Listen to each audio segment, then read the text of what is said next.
no debería beber. Bueno, si yo digo, no seas corrupto, no seas corrupto. Eso sí hay que tener sintonía de lo que uno piensa, siente y hace. Y fruto de eso, hay cosas que la vida es dura. Cambiar el mundo, ¿será que es fácil? Y es muy difícil. Pero puedes cambiar vos, puedes cambiar uno. Y el día que cambies y vos logrés cambiar a una o dos personas de tu entorno, que puede ser tus hijos, tu sobrino, tu pareja, lo que sea, yo creo que ya existe parte. Porque cada uno deberíamos tener ese reto. Si todos hiciéramos lo mismo, se podría multiplicar. El problema es que nadie nos haga ¿no? ¿Y por qué le decía lo de las noticias?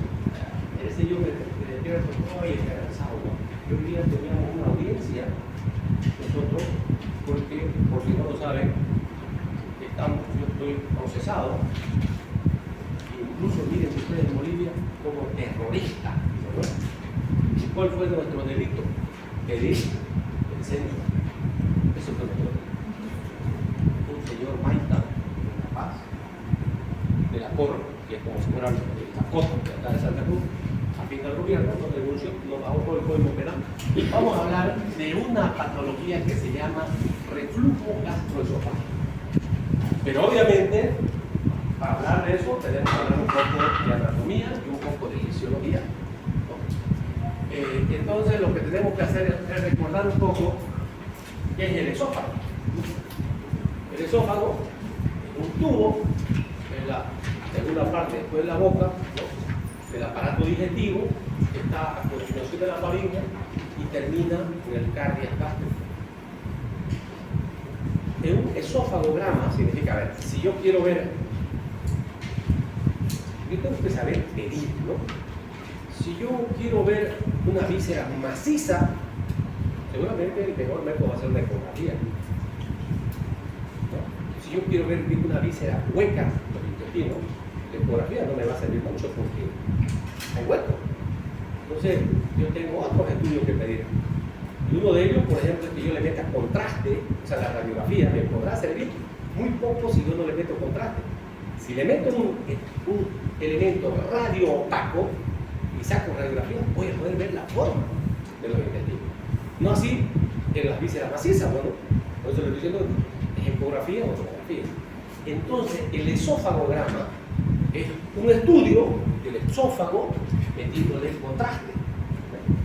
Cuando yo hago ese estudio del esófago, eso se llama esófagograma, puedo ver que este tubo, que es el esófago, tiene tres estrechamientos. El primero, el superior, dado por el músculo cricofaríngeo, prácticamente en la parte alta, ¿no? El segundo, el medio, etiquetado por el bronquio izquierdo y el callado aórtico. Y el tercero es el esfínter esofágico inferior. ¿Para qué flauta sirve, digamos, no? Sirven para que nos demos cuenta que en esos lugares, al ser más estrechos, pueda aparecer o pueden detenerse cuerpos extraños. Vamos a hablar un poquito de fisiología y van a ver que alguna vez han sentido un espasmo del esófago, dolor en el esófago. Alguna vez han comido, por ejemplo, algo que lo pasaron así como deglutieron y de repente han sentido un dolor así. Es un espasmo del esófago. Porque nosotros le hicimos algo malo. Otra vez es como el frío, o sea, cuando comes, por ejemplo, un helado, te pasa muy rápido y sufrís espasmo, ¿no? Entonces, tenemos que ir viendo algún tipo de cosas, ¿sí? Entonces hablábamos de los tres, por ejemplo, esto está por afuera, ¿no? El esofagograma sería que le demos a tragar y podamos ver, pero este es el primero, dado por el cricofaríngeo, una pequeña primera estrechez. La segunda está dado por la tráquea y el callado de la aorta. Y el tercero está dado por el esfínter esofágico inferior. Entonces, tiene tres estrecheces. Si lo miramos anatómicamente, el esófago está por detrás de la tráquea y por delante de la columna. ¿No? Entonces, para que nosotros podamos... ¿no? Entonces está protegido, si no le tengo. Pero es un tubo.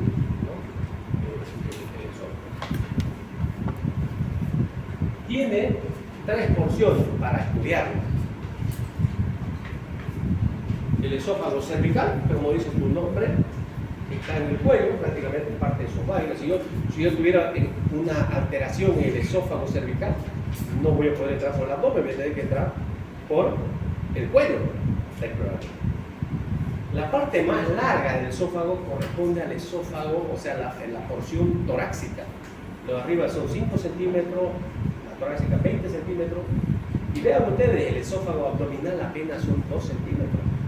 Digo apenas son, y esas son las cosas que las patologías más recurrentes. Lo que más vamos a hablar del esófago va a ser al final de estos 2 centímetros. No significa que no tenemos que saber las otras patologías, porque vamos a ver que hay un divertículo en el Schenker esofágico, pero no es tan común, digamos. O sea, es más común que todos los divertículos, pero no como para que todo el mundo lo sepa. Pero vamos a ver el reflujo gastroesofágico está acá, en esta zona. La musculatura que tiene el esófago son 2 tipos de capas, una longitudinal externa y una circular interna. O sea, tiene 2 tipos de músculos, o sea, perdón, 2 capas de músculos, ¿no? Una externa longitudinal y otra circular interna. ¿Y por qué es importante esto? Ya vamos a ver en algún tipo de tratamiento. Aquí ya estamos viendo esta es la fibra longitudinal y esta es la circular. La longitudinal es externa y la circular interna. ¿Para qué es importante? Ahora vamos a hablar de reflujo gastroesofágico y la próxima clase de repente vamos a hablar de los subsecuentes, no sé cuáles de ellas. Vamos a hablar de acalasia, que es una enfermedad completamente diferente que el reflujo. Y el reflujo se va a volver los alimentos del estómago, pero va a hacer refluir, ¿no? Y en la acalasia no puede pasar los alimentos, ¿eh? O sea, es en la misma zona, pero fisiopatológicamente 2 tipos de patologías. Acá estamos viendo la transición esófago-gástrica. Esta es la línea que divide esofágicamente, cambia la mucosa esofágica o la gástrica, completamente diferente, ¿no? El epitelio esofágico corresponde al 15% de todo el epitelio basal, corresponde al 15% de todo el epitelio, si aumenta ese esófago de barro, ¿no? Entonces es un epitelio basal. Cuando este epitelio cambia, se llama esófago de Barrett. Y el esófago de Barrett es una lesión preneoplásica. Vean ustedes, no todo el que tiene reflujo hace Barrett. Y de los que tienen esófago de Barrett, hay alta posibilidad de hacer cáncer de esófago por esa displasia. Entonces, las partes del esófago habíamos dicho el esfínter esofágico superior, cuerpo y el esfínter esofágico inferior. Una cosa es ver la forma del esófago, y en todo va lo mismo. A ver, si yo quiero ver morfológicamente el hígado, yo tendré que pedir una ecografía para que me muestre morfológicamente. Mucho más efectivo, tomografía, pero me ve la forma. Quiero ver la función, tengo que pedir pruebas de función, en este caso la transaminasa. Si quiero ver riñón, tendré igual que pedir ecografía. Quiero ver forma, ¿no? Para ver si hay tumores, si no hay alguna cosa, cálculo, lo que usted quiera, igual en el hígado. Pero quiero ver la función del riñón, tendré que pedir urea o creatinina para ver funcionamiento. Entonces, yo le decía, la mejor forma de ver es con un esofagograma. Pero ¿cómo puedo ver el funcionamiento del esófago? Para eso hay algunas cosas, por ejemplo, hay que medir la presión, se llama manometría.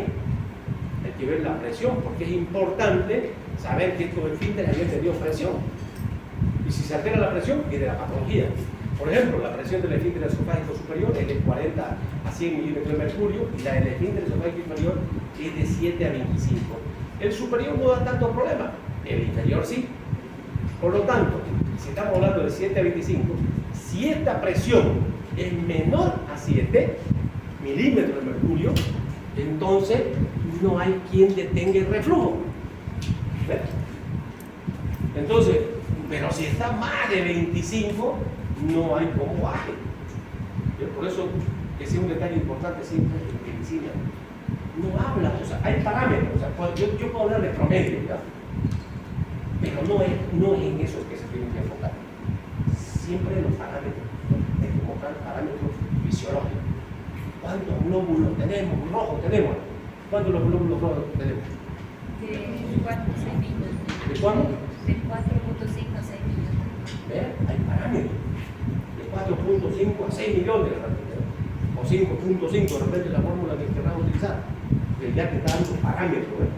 1 millón de diferencia. Entonces, no significa que el que tenga 4.600.000 sea normal o anormal y el otro que tenga casi 1 millón arriba, por debajo, estamos hablando de déficit, ya estaríamos hablando de anemia y por encima estaríamos hablando de oligonucleos.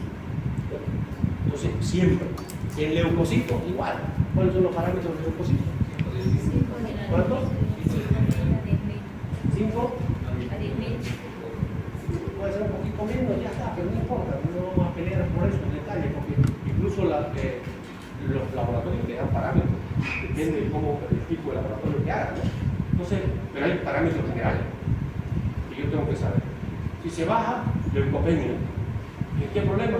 Virales normalmente. Si se sube, leucocitosis. Entonces, uno tiene que saber. Igual acá, entonces, ¿ves? Si hay menos de 7 milímetros en el esfínter esofágico inferior de presión, hay reflujo. Si sube por encima, hay hipertonía. ¿Cómo voy a saber eso? Fisiología. Función. Entonces se pide manometría. Hablando un poquito, solamente para recordar, de la irrigación, que está dada por 3 ramas de irrigación que tiene el esófago, ¿no? Hablábamos del esófago cervical, torácico y abdominal. La región cervical está dada por la arteria tiroidea inferior, la torácica por las bronquiales y la abdominal por la arteria gástrica izquierda. Entonces, tenemos el esófago cervical, la tiroidea, la mayor parte que es torácico por las bronquiales y la gástrica izquierda, estos 2 o 3 centímetros de esófago, ¿no? Esófago cervical, torácico y estos 2 o 3 centímetros de abdomen. La parte inversa, el sistema venoso, que esto es importante porque esto va a servir para hablar de otro tipo de patología, por ejemplo la hipertensión portal, la varices esofágica, nos permite hablar. Entonces hablamos de la parte inversa. ¿Y cómo drena? El sistema esofágico se vacía igual en la parte superior o esofágica, perdón, de cervical a la tiroidea inferior, en la torácica a la bronquial y ácido, y en la parte del estómago a la gástrica izquierda. ¿Por qué es importante saber esto? Miren, ahí está, ¿no? El cervical, la tiroidea, bronquiales y la parte inferior, habíamos dicho, entonces la gástrica izquierda. ¿Por qué es importante? Porque todo este sistema venoso de retroceso viene ¿a dónde? A la porta. Todo este sistema viene al sistema portal. Entonces, por lo tanto, si hay una cirrosis, no hay pasaje. Resultado, rémora, retroceso. Entonces tendrá esplenomegalia o tendrá varices esofágicas. Entonces, yo a veces uno le pregunta a un paciente, ¿cuáles son las causas más frecuentes de hemorragia digestiva alta? La primera puede ser gastritis, úlcera gástrica, puede ser varices esofágica, ¿no? Cáncer de esófago. Y entonces uno le pregunta a ella, con esto concluyo, ¿por qué se produce la varices esofágica? Acá y había sido anatómico. Hipertensión portal, listo. O sea, nadie podría tener varices esofágicas si no tiene hipertensión portal. No podría tener. Y la parte nerviosa está dada por los vagos, ¿no? El vago derecho, el vago izquierdo.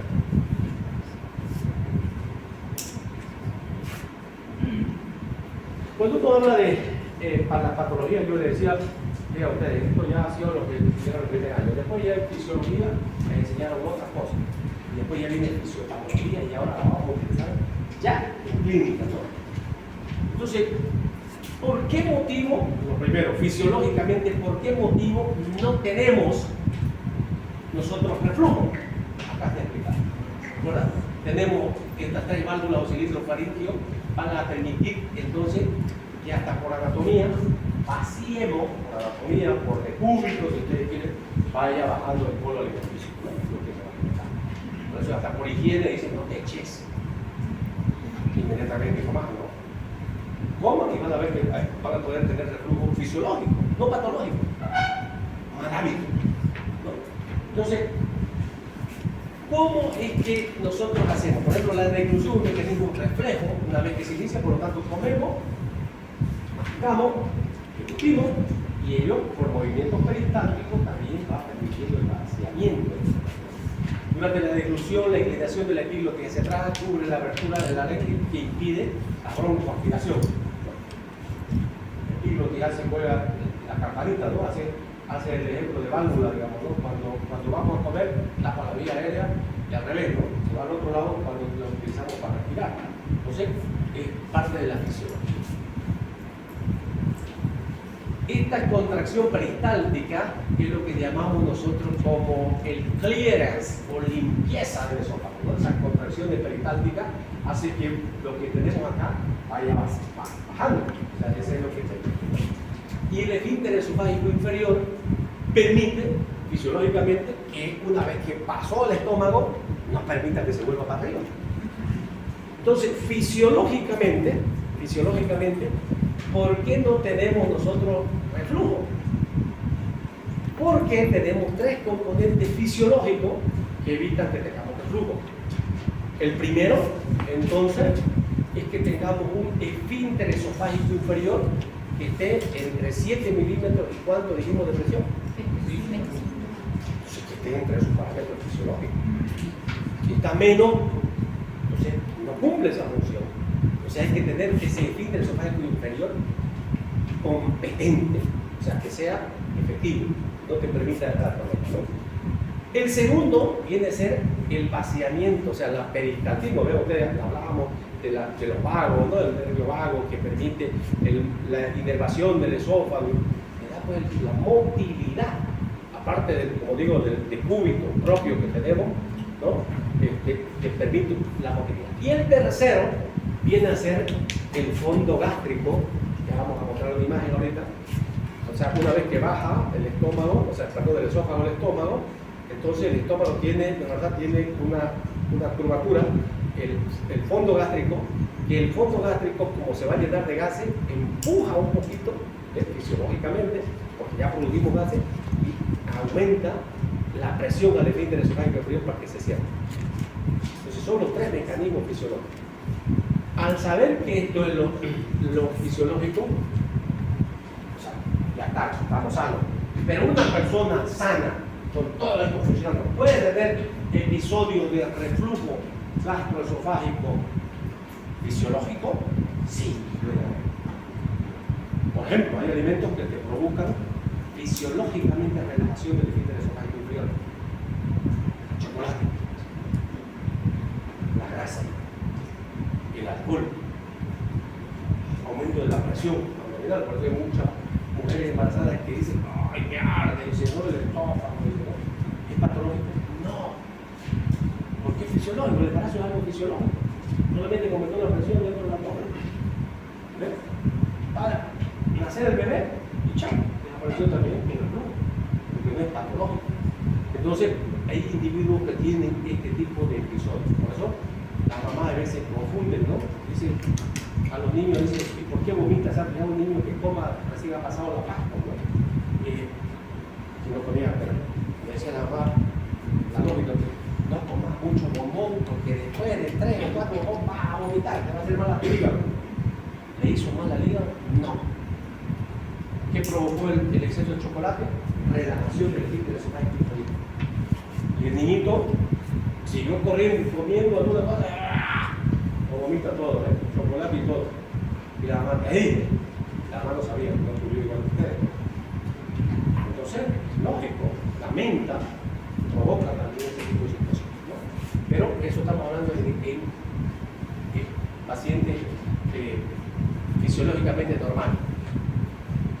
Hay medicamentos también, ¿no? Hay medicamentos, por ejemplo, ¿no? Por ejemplo, los bloqueadores beta estimulan el esfínter esofágico inferior. Entonces, por ese principio, podemos utilizar compridona, beta. En cambio, los alfa disminuyen la presión. O sea, si yo quiero evitar el reflujo, debería darle compridona. Entonces, pero hay los bloqueadores alfa que disminuyen la presión. Eso deberíamos pensar que la falacia. puedo darle aire, ¿ves? Porque ellos están muy tensos, tienen que estar muy cerrados. Yo lo que busco es relajar. Aquí está nuevamente lo que decía hace rato, por ejemplo, la menta, chocolate, café, alcohol, grasa, disminuyen la presión del esfínter esofágico y pueden provocar cuadros de reflujo fisiológico. Igual que una comida abundante, pero eso ya es ecológica, aumento de la presión, ¿no? El que come mucho, gana, y ya está, por tener reflujo nomás, ¿no? Eso es sin vuelta, ¿no? Pero eso es por exceso de comida. El tono del esfínter esofágico inferior aumenta con la ingesta de proteína. Si una persona que coma mucha proteína, difícilmente va a tener reflujo. Y claro, tiene hasta lógica, son normalmente más delgados, porque ellos comen de repente huevo y otro tipo de proteína, comen menos hidratos de carbono por lo tanto, más delgado. Difícilmente va a tener reflujo. Entonces, los alimentos que tengan con mucha proteína disminuyen esto, o sea, evitan el reflujo. La domperidona también evita, la metoclopramida, la cisaprida, que son, como dijimos, medicamentos alfa, que en este caso, beta, porque estos son los que van a detener, ¿no? Por lo tanto, en cambio se disminuye ese tono por los hidratos de carbono, grasa, todo lo contrario. ¿Querés tener reflujo? Miren, con esto que están aprendiendo, si alguien tiene reflujo, ustedes ya podrían decirle qué no debe comer o qué no debe hacer. Y por si acaso, el reflujo gastroesofágico, el 70 de las veces no es quirúrgico, es tratamiento médico, sintomático. Entonces, ya sabiendo qué les puede dar a ustedes, ya pueden ir avanzando en su tratamiento. Este es el ejemplo, vamos a ir ya, digamos, a la misma enfermedad propiamente dicha. Entonces, los tres mecanismos que dijimos, ¿no? La motilidad, la competencia de este esfínter esofágico inferior, y el tercero es la cámara gástrica, ¿no? El fondo gástrico, que evita el reflujo. Este paciente es perfecto. Si no tiene competencia este esfínter, va a pasar que se va a retroceder el alimento. Ahí está.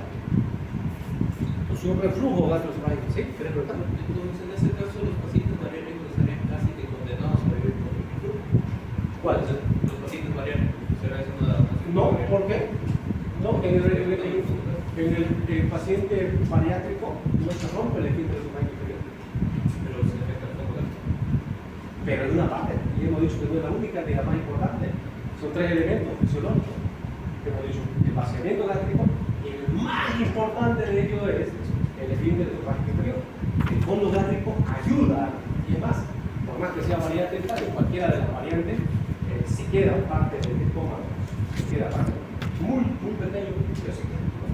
Entonces no tendría razón de ser. También su pregunta le está preguntando, la cirugía bariátrica es una cirugía metabólica, se considera ahora, porque antes la gente pensaba que era solamente estética, no es estética. Se opera el obeso mórbido, el que tiene más de 35 o más, por ejemplo, índice de masa corpórea aumentado, ¿no? Y ese señor o señora ya tiene problemas de articulación, diabetes, hipertensión, entonces se considera metabólica porque al operarlo ya no evitar, pero es otro tema, ¿no? Pero, y al que preguntó él, al que más no se quede con la duda es de ustedes. Y aquí estamos viendo ya un paciente enfermo. Del anterior estábamos viendo un esfínter esofágico competente. Este tiene de 7 a 25 milímetros de mercurio. Este otro señor ya tiene disminución y por lo tanto esta es la parte más importante, va a tener reflujo, va a refluir del estómago al esófago. Ese es el reflujo gastroesofágico. Este es otro tema que vamos a hablar en su momento, estas son las hernias de hiato. El hiato esofágico es por donde pasa el esófago al estómago. Aquí estamos viendo la hernia de hiato con un esfínter esofágico competente. Esta es una hernia de hiato por deslizamiento, o sea, se ha deslizado la transición esófago-gástrica que debería estar acá, se subió arriba, pero es una hernia de hiato. Pero aquí no hay afección del reflujo. Decía yo, hay pruebas morfológicas, ¿ven? Aquí está explicado ambos, las pruebas para ver cómo haríamos diagnóstico. Hay pruebas que nos permiten ver las anormalidades morfológicas, entonces tenemos el estudio paritado, decíamos, ¿no? Radiografía con varios, puede ser también endoscópica porque me permite ver. Y las otras son pruebas funcionales, o sea, cómo está funcionando. La manometría es para ver el peristaltismo y también para ver el tono del esfínter esofágico. Manometría puede ser estacionaria o puede ser estacionaria, significa que la medí y ya acabó ese rato. Otras veces podés hacer una manometría de 24 horas para ver casi como hacer un estudio cardíaco, ¿no? Y la centrigrafía del tránsito esofágico. Esto viene a ser morfológica y esta funcional. Son pruebas, ambas son importantes. Aquí están viendo una prueba de tránsito esofágico, ¿no? Sería para ver formas, anormalidades estructurales. ¿Qué estamos viendo? Aquí, por si acaso, lo que estamos viendo es la imagen que vimos esa anterior de una hernia de hiato, ¿no? Estamos viendo que la transición esófago-gástrica está acá y estamos viendo que el esófago, vean ustedes, está como más dilatado y esto es estómago. Pero esto para ver que sí se puede ver morfológicamente si le metes contraste. Esto blanco que están viendo, ustedes es vario, el contraste radio opaco. Si no tuviera con vario, no veríamos nada, o veríamos muy poco de la imagen del esófago. Esto es para ver la manometría. Entonces, para ver la manometría podemos ver, vean ustedes, las presiones y podemos ver también la forma de peristaltismo que tiene. Y hemos dicho que hay tres lugares más cerrados: el ecofaringio, el bronquial y hablábamos del esfínter esofágico inferior.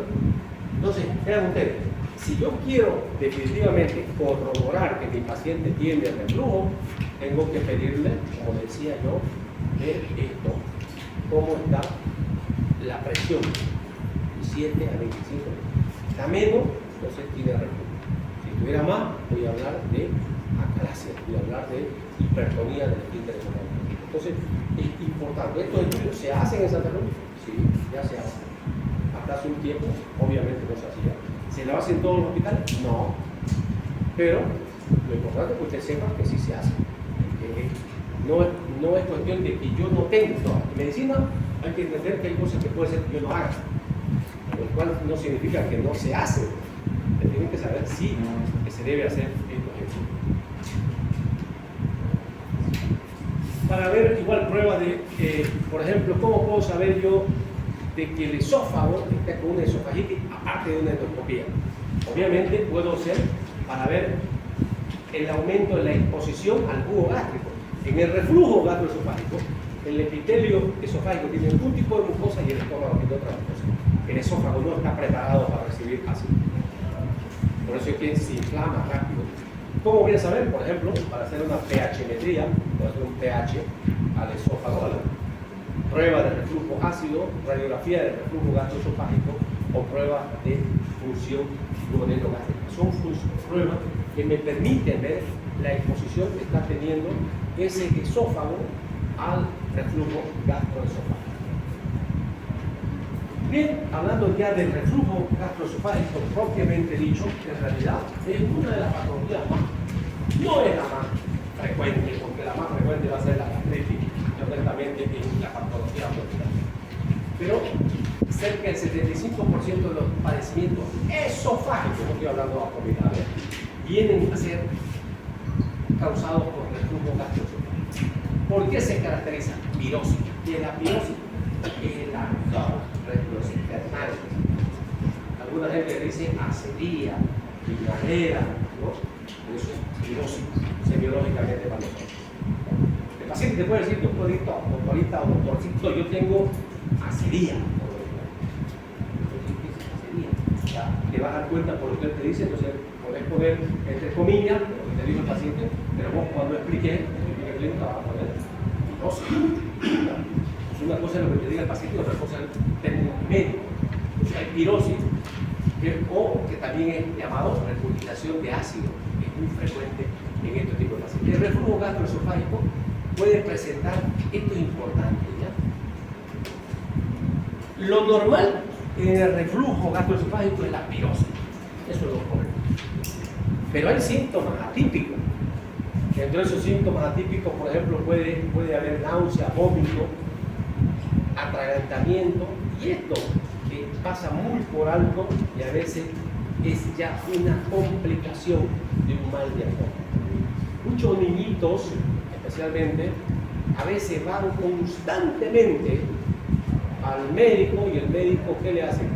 Indica nebulizaciones, anticuchillo, porque no ha pensado que puede hacer reflujo gastroesofágico. Claro, se echa, refluye, estábamos hablando del epiglotis, ¿no, verdad? Y el que permite, si vos estás echado, refluye, puede venir escasa cantidad. Puede ser unas 2 gotitas, si vos querés, de jugo gástrico, pero se mete donde la vía aérea. Y si se viene a la vía aérea, te va a provocar problemas respiratorios. Entonces son síntomas atípicos de un reflujo. Ojo, no estoy diciendo que el paciente que tiene reflujo tiene necesariamente que tener tos. No. Lo normal es que tenga pirosis. Pero en niños se da mucho esto, incluso hasta tienen falla de desarrollo. Claro, no pueden ni comer casi, porque de parte paran en nebulizaciones, ¿no? Entonces ellos pueden tener tos crónica, sibilancia, y a veces acaban con problemas bronquíticos muy crónicos, ¿no? Hay que tener en cuenta. Por lo tanto, esto sería lo habitual, y estos serían atípicos. Hay que tenerlo en cuenta. A pesar de que hay alta prevalencia, habiendo 75% de la patología del esófago son reflujo, ¿no? Puede ser un problema muy grave el diagnóstico, porque toda la mayoría estamos acostumbrados, tanto paciente como médico, a ser médicos de síntomas. Eso es malo. Ustedes no pueden ser médicos de síntomas. Ustedes tienen que ser médicos de patología. Porque si no, eran los boticarios, eran los típicos de la película, ¿no? Y una vez se va. ¿Quién de ustedes ha ido a la farmacia? Yo voy seguido a la farmacia, por diferentes motivos. Y uno escucha, doctorita o doctorito, ¿qué puedo tomar para la tos? Tos, un síntoma, no es una enfermedad, ¿no? De por sí. Puede ser tuberculosis, puede ser bronquitis, puede ser una bronquiolitis, es diferente. ¿Ves? Entonces, igual que la diarrea, todas las cosas bajas son bacterianas. No, la diarrea viral, parasitaria, bacteriana, transgresión alimentaria, muchas causas de eso, ¿no? Entonces no es lo mismo.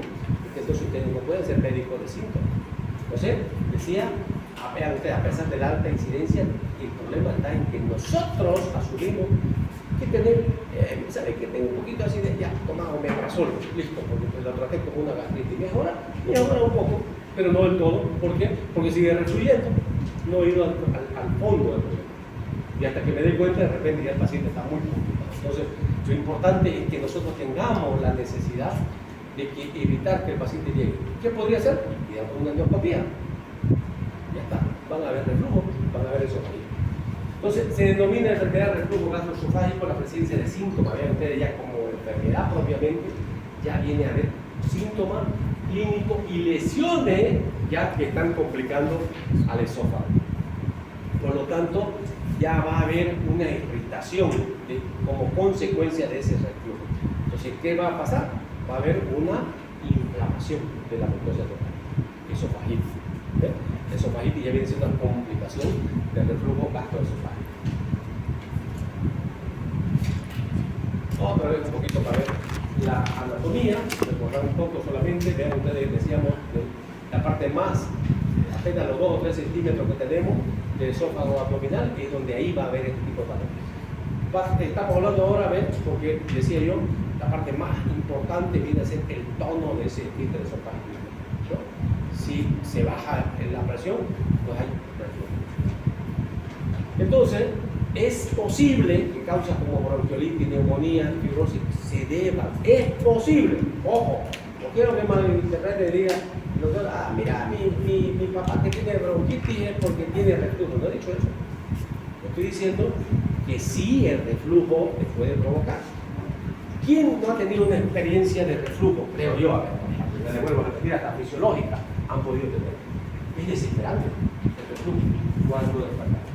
Yo, por decir, a a Dios gracias, no tengo patología, tengo dolores de columna, ya, pedal, o cuadrilla, de vez en cuando, pero patología, claro, nunca he tenido. Pero tuve una sensación desagradable misma, recuerdo, porque, bueno, yo no digo que no trabajo, ahora el trabajo es un poco diferente, el que estoy haciendo ahora, ¿no? De mucha atención y otro tipo de cosas. Pero ya les dije, yo soy cirujano en mi zona de confort de quirófano. Y claro, hasta antes de estar acá, de estar como autoridad, todos los días estaba operando, ¿no? Y a veces me excedía en el trabajo, de verdad. Por ejemplo, yo hacía turno los miércoles. El doctor Víctor Hugo, el que salió a de parte de mi clínica, era mi compañero de turno en San Juan de Dios.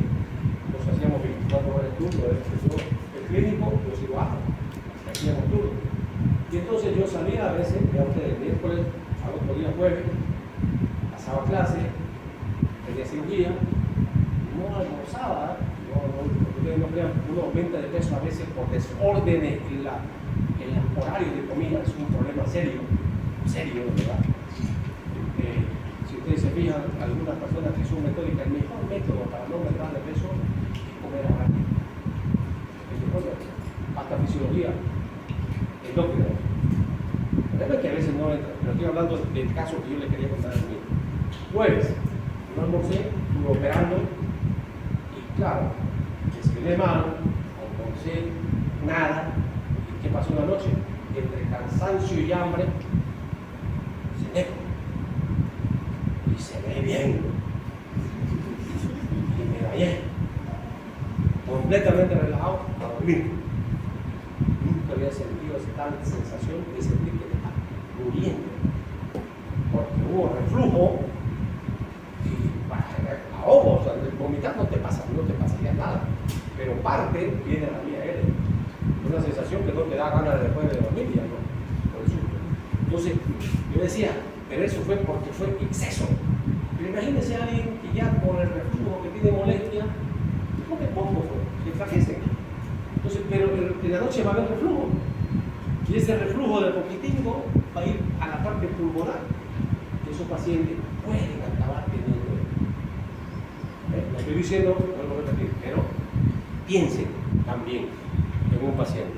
Lo primero es que piensen que puede ser bacteriano, viral, el problema pulmonar, correcto, ¿no? Pero si no es esa la causa, no. Y por ahí su problema también puede ser, como decía, ese rato hablábamos de la fisiología y aquí está la patología. ¿Ves? Entonces, ¿en qué se resume la patología del reflujo gastroesofágico? En que hay una incompetencia de la mecánica del ambiente esofágico inferior, ineficiencia de la limpieza esofágico-gástrica y tercero, reservorio gástrico pequeño. Decía el compañero, pero lo que hace cirugía bariátrica van a tener reflujo. Es uno de los tres medicamentos. Para mi gusto el menos importante, pero se lo describe también como parte del proceso de reflujo. Es el menos importante. Si yo tengo un buen esfínter esofágico y ustedes creen que ante la bariátrica no se le debería hacer una prueba de tracción, debe hacérsela para evitar que si tuviera reflujo estaría contraindicado. Entonces es importante en ese tipo de cosas. Esas son las causas fisiopatológicas. Otras causas no digamos fisiopatológicas son, por ejemplo, el embarazo. El estómago tiene, ¿no?, el cardias, que es el que une esófago y estómago. Está la curvatura menor, la curvatura mayor y tiene píloro, ¿no? O sea, la otra parte del estómago. Si yo tengo un paciente que tiene un cáncer de píloro o tiene una estenosis de píloro por úlcera, que va a ser otro tema que avancemos, las complicaciones de las úlceras son hemorragia, perforación o estenosis. Entonces, si se estenosa, entonces no va a pasar. Come bien el paciente, no tiene problema de esfínter, no tiene problema de peristaltismo, no tiene problema de fondo gástrico, pero hombre, come pues, y no pasa a ningún lado porque está cerrado el píloro. ¿Y para dónde se va a ir? Busca, pues, ¿no?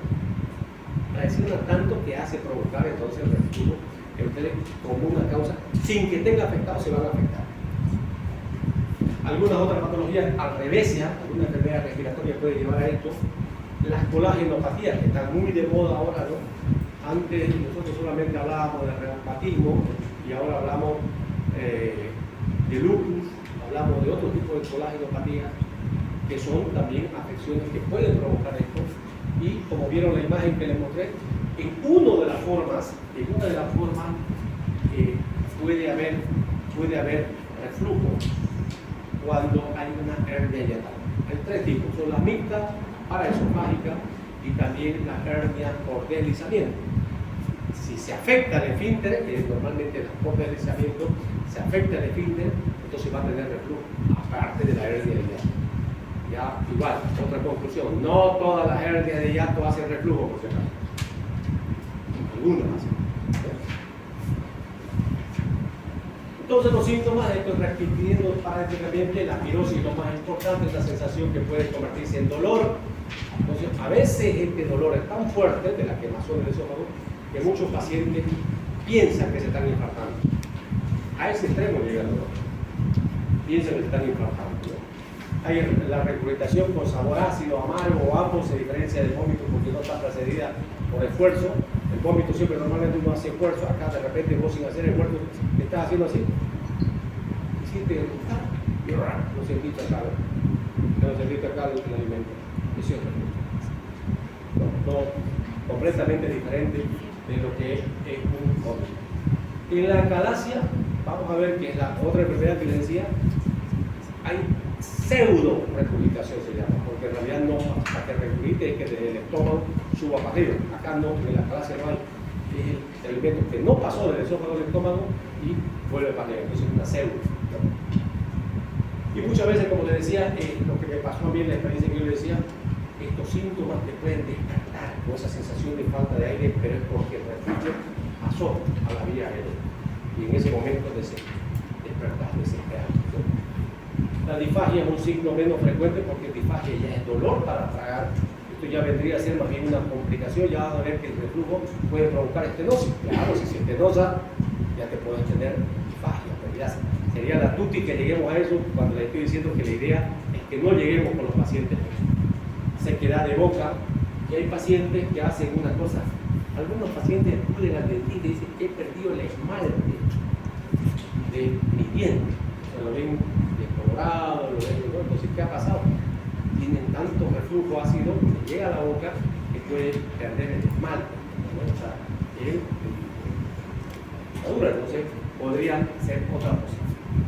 Los síntomas atípicos, les decía que estos son atípicos, solamente las personas que van a problemas pulmonares. Pueden tener asma bronquial, tos crónica, úlcera de garganta, laringitis, dolor torácico, vean ustedes, pero son absolutamente atípicos. O sea, cualquiera que tenga estos síntomas, lo más lógico es que yo piense que tiene problemas respiratorios más que el reflujo. Pero ha sido causado por un reflujo. Por lo tanto, son síntomas atípicos de reflujo gastroesofágico. Ese sería un paciente que tranquilamente por su cara de angustia ustedes podrían pensar que está infartando, ¿no? Pero en realidad lo que el paciente está teniendo es pirosis, o sea, una esofagita. ¿Cómo hacemos el diagnóstico? Lo más importante es que hemos dado algunos parámetros para que ustedes puedan identificar la enfermedad, o sea, semiología. ¿Cómo voy a confirmar? Una endoscopía, obviamente, porque me va a permitir identificar que el color rojizo del esófago, o sea, el de la mucosa, perdón, el esófago, se llama esofagito, ¿no? Entonces, eso me va a permitir. Además que la endoscopía, al ver eso, me va a permitir que yo haga biopsia. Hemos hablado de esófago, de Garrett, puede haber displasia celular. Por lo tanto, yo puedo sacar también una pequeña muestra para confirmar si es maligno o no es maligno. Entonces, me va a permitir la misma evaluación radiológica. Hemos dicho que también es posible con tránsito esofágico, manometría, la ecografía, tomografía me puede servir.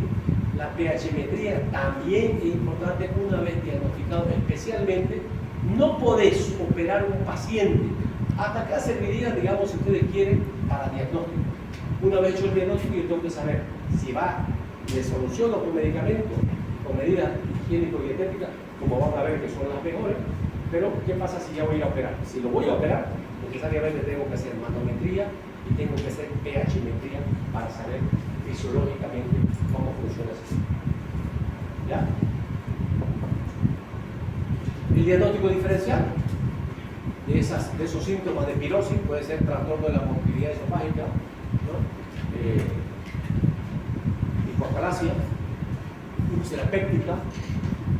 No tiene nada que ver la úlcera péptica con el esófago, pero el tipo de dolor, colelitiasis, cálculos de la vesícula, esofagitis erosiva o angina de pecho, como digo, que puede ser un diagnóstico diferencial. Y preferible si ustedes están pensando que tiene angina de pecho, pues de repente preferible que de repente viene con una esofagitis y pensé que es una angina de pecho y le hagas un electrocardiograma y salga normal, a que te lo tragues más bien la angina de pecho. Pues la angina de pecho puede ir al infarto, puede ir al corazón. Entonces, preferible, si tienes duda, pedirle lo mejor un electrocardiograma, que ahí vas a poder diagnosticar. Complicaciones.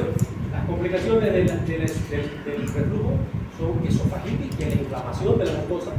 Esta es inflamación que puede provocar estrechamiento o estenosis, esófago de Barrett, que es una lesión preneoplásica, y también puede provocar fibrosis pulmonar, ya les decía, en aquellos pacientes que compliquen con la parte pulmonar. Por lo tanto, para pensar en cómo solucionar, yo tengo que pensar en este defecto mecánico, fundamentalmente del esfínter esofágico y esofágico. La ocurrencia y la gravedad de las complicaciones va a depender mucho de este esfínter, por lo tanto, y el tiempo de exposición. Si yo lo dejo mucho tiempo ya expuesto ese esófago, el paciente va a tener muchas más complicaciones. La idea está en que no diremos, ya le he dicho, ustedes por favor no son médicos de síntomas, tienen que ser de patología. Entonces, si tienen el diagnóstico confirmado, hagan tratamiento. Si no, preferible una vez nomás y ya está, derive su paciente. No. El epitelio de Barrett se puede volver displásico y provocar un adenocarcinoma, vean ustedes, y llegar hasta un 10% de estos pacientes provocan alta incidencia. No puede ser posible que por tener una patología fisiológica de reflujo acabe con un cáncer de esófago. Por eso es lapidario, ¿no? O sea, y si vos sos el médico de cabecera, en algunos países te podrían hacer juicio. Porque vos fuiste médico de cabecera y no hiciste un buen diagnóstico. ¿No sé? Por eso le digo, de repente aquí nos perdonan muchas cosas todavía, pero cada vez está más complicado. Hay mucha gente que ya allá afuera están en los hospitales, abogados que no tienen nada que hacer, buscando de qué meter los juicios. Entonces, ustedes, aquí más todavía van a elegir. Esto es una esofagitis, miren, esta es una endoscopía, esta es la mucosa normal, y aquí están viendo más colorado, ¿no? Más rojo. Entonces, ya está. Una endoscopía te puede permitir ver esto, y aquí mismo hacer biopsia. Otro tipo, ¿no? Vean ustedes, igual, erosión, úlcera en el esófago ya. ¿Puede haber úlcera en el esófago? Sí, puede haber. Porque también puede provocar la misma quemazón, eso puede provocar úlcera en el esófago. Y llegar a esto, esófago de barro, cáncer del esófago. El paciente empezó con gastritis, con reflujo, pirosis. No le hiciste tratamiento. Sufrió mucho el paciente, de repente tampoco venía, y ya cuando viene ya tiene cáncer. Entonces eso es grave. Eso no es lo que estamos esperando. Esta sería la secuencia de las complicaciones. Este paciente antes era el normal. Este es el paciente que hace reflujo. Lo primero es que puede ser que haga una inflamación, o sea, esto es una esofagitis. Pero si yo dejo que esto se inflame, sigue, me va a provocar lo que les mostraba, una úlcera. ¿Y qué pasa después de que hay una herida?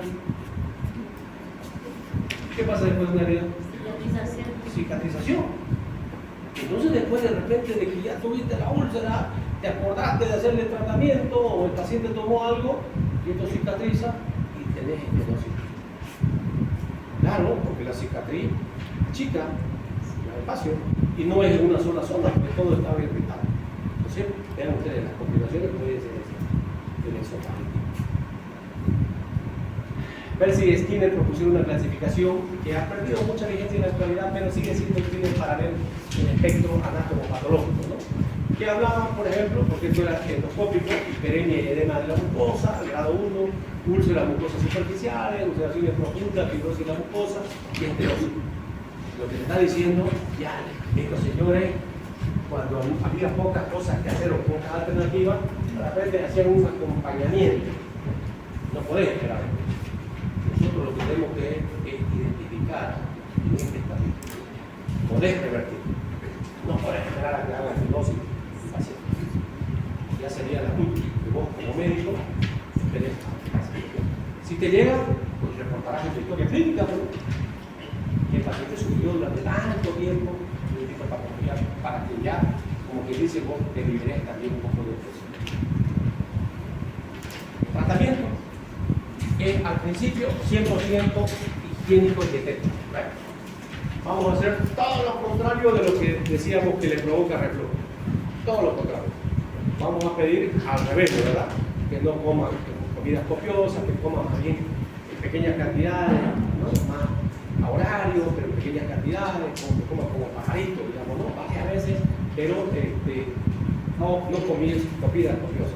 No alcohol, no tabaco, no chocolate, no menta, no alcohol, ¿no? Entonces, y una cosa importante, como hay reflujo, a veces algunos somos más inquietos que otros para dormir. Yo veo gente que duerme y no se mueve, se queda en su cama, creo que como se echaron, ¿no?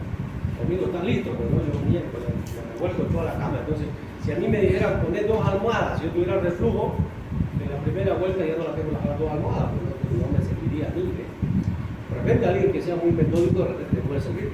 En mi caso, si yo tuviera, debería levantar la cabeza de la cama con 2 ladrillos, con 3 ladrillos, para que ya tengas declive. Entonces, se puede rodar, si vos querés, pues no pasa nada, sigue en declive. Esto es parte del tratamiento médico.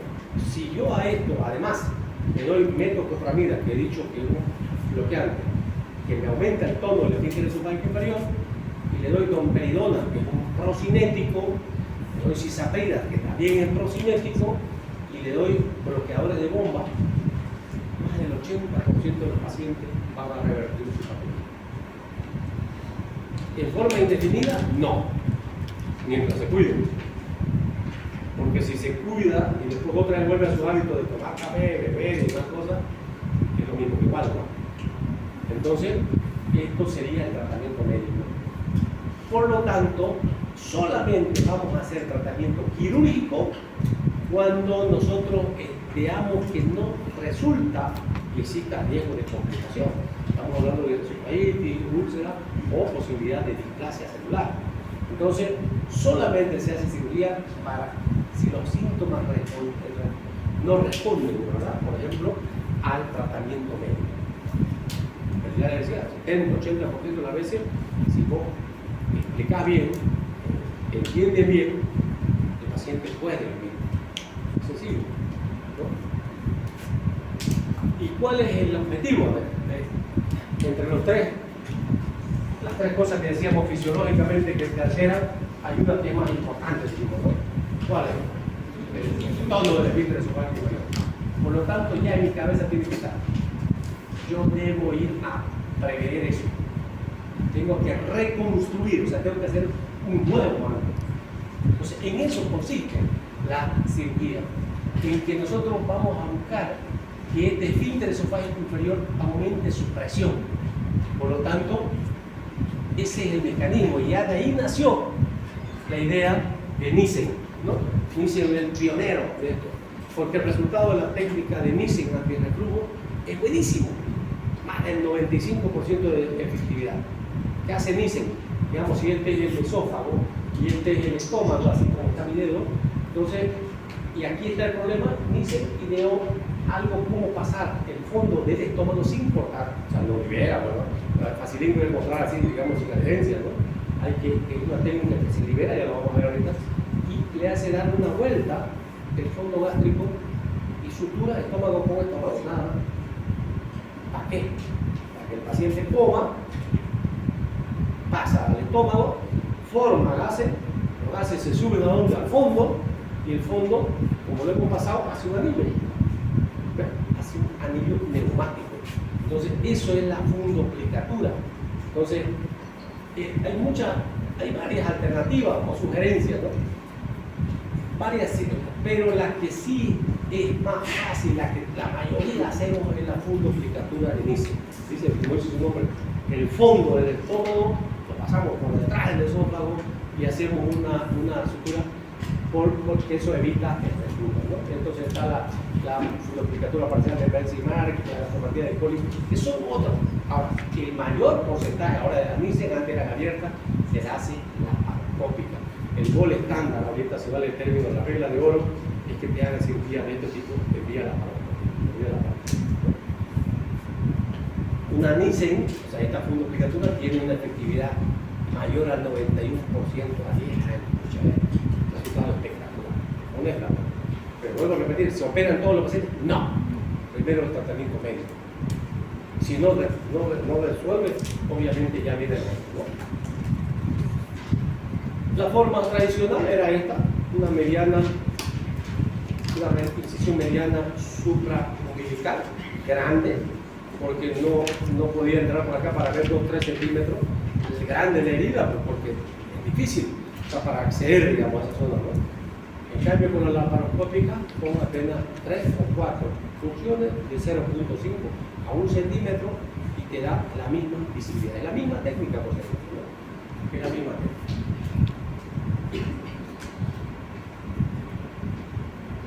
Entonces, vean ustedes, por vía laparoscópica, uno ingresa y lo que tiene que ir a trabajar en esto de acá, ¿no?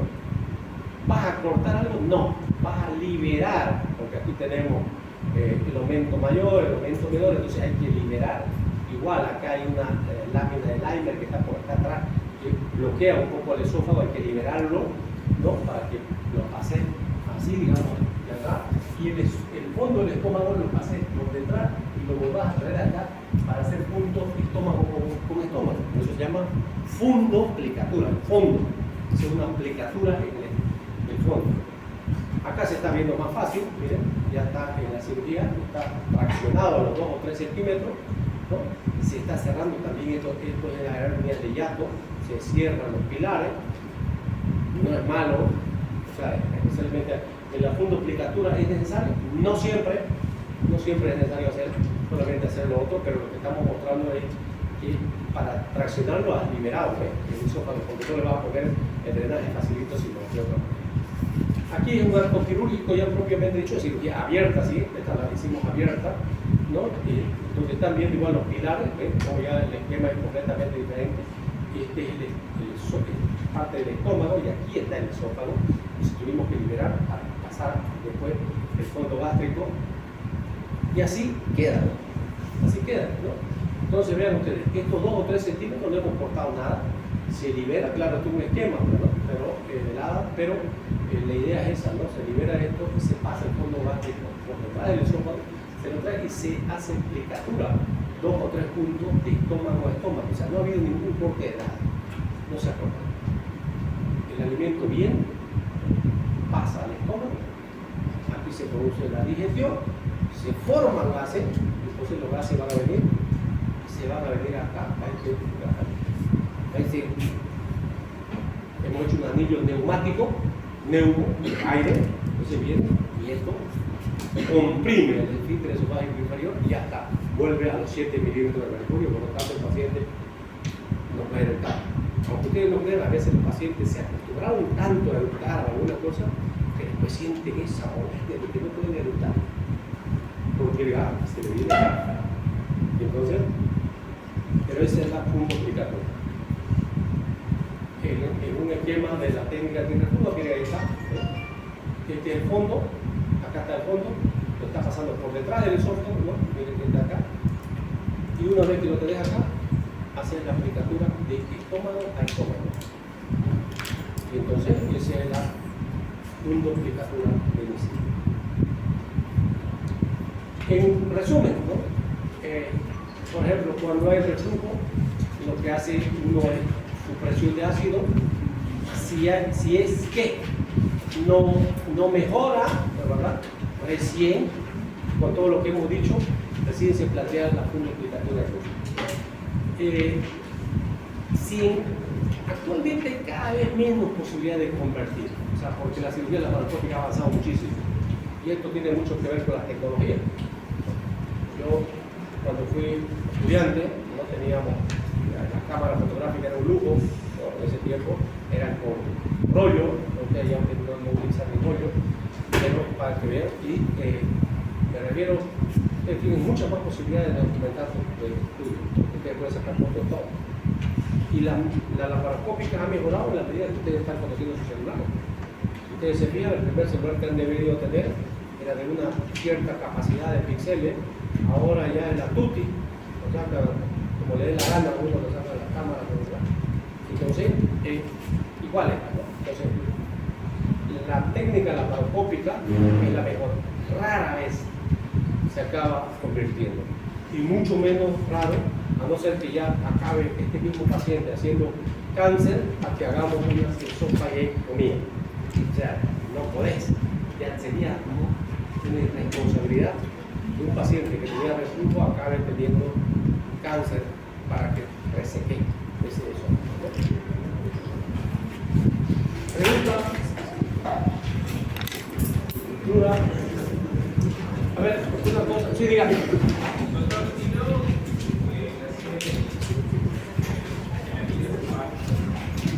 ¿Perdón? No te escucho muy bien, perdón. Nada, la pregunta de los jóvenes está siendo lógica. A mí me gusta que tenga lógica para preguntar y cuestionarse. El médico debe ser un filósofo, debe preguntar, ¿no? El cuestionamiento, que tiene lógica. ¿Qué va a pasar con ese gas? ¿Se va a quedar definitiva? No, porque una vez que ya cumplió su objetivo, ya dejaste de comer, el gas va a volver al estómago y por el superistaltismo natural va a salir por el río. Pero, o sea, cumplió el objetivo de evitar el reflujo.